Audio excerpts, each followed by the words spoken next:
President Trump has a demand for Ukraine. I told them that.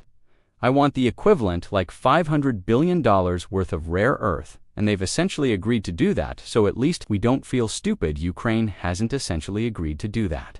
But it's claimed Donald Trump wants 50% of Ukraine's mineral resources in return for past military aid and future security guarantees.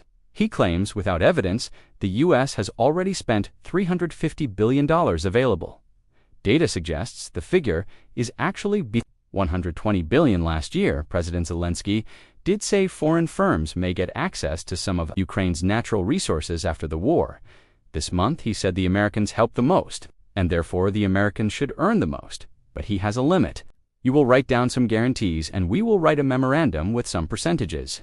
I was told only 50%. I said, okay, no. Susan Glasser of The New Yorker calls the idea a straight-out extortion. Blackmail demand Trump, it's simply what is owed, and the Telegraph reports Ukraine was recently given a draft deal, one that goes far beyond U.S. control over Ukraine's critical minerals and includes everything from ports and infrastructure to oil and gas. The Telegraph says this amounts to a higher share of Ukrainian GDP than reparations imposed on Germany after the First World War. And there are reasons why the U.S. would want Ukraine's resources. China recently banned the exports of several minerals and metals to the U.S. Ukraine could be an alternative source. One assessment says it has great potential to become the mineral superpower in Europe.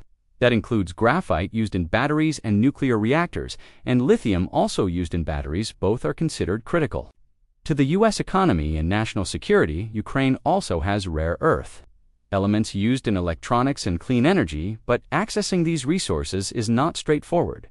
Some are in territory controlled by Russia, others are close to the front line. And across Ukraine, there are challenges. Mining is an ecosystem. Mining is energy grids, it's water infrastructure, it's roads, it's ports, it's rail. And a lot of that is gone. Despite this, Donald Trump appears to be giving Ukraine a choice: give up many of its minerals or risk being left to fight Russia without us help.